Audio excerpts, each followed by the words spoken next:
What's up everybody, welcome back to Cilinix Crypto and welcome to this new video on the OP coin. I wanted to make a full video on that because, well, right now there's a lot going on with Optimism or the OP, or OP. So just wanted to talk about that. There's a lot going on in the markets as well. We're going to be talking about all of the fundamentals I can think of and yeah, just give you a full overview of what you can expect from OP. So let's get right into it. Before we start though, I do want to say that if you want to receive daily trading signals, check out the links in either the comments or the description. But right now, if you check out Bitcoin, we had a lot of bullish momentum during last night.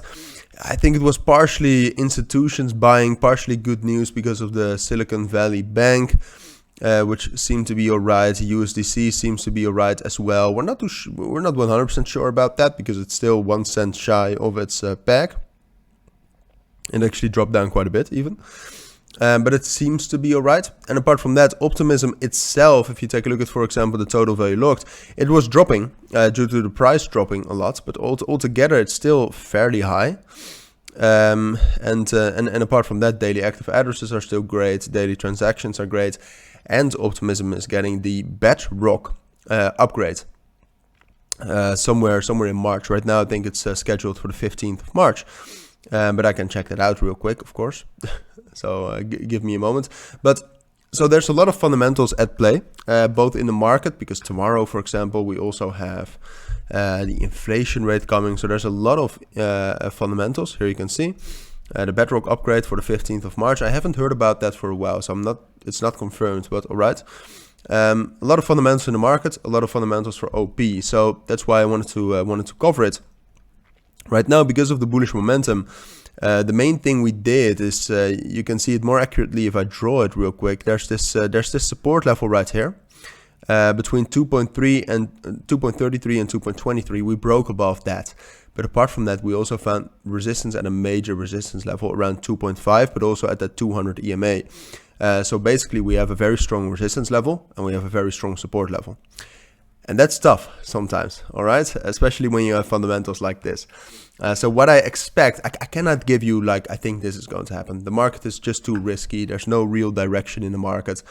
It just depends. Like right now, I think we're going to drop down to 2.3 and 2.25, that level. And I think we're going to hold that initially.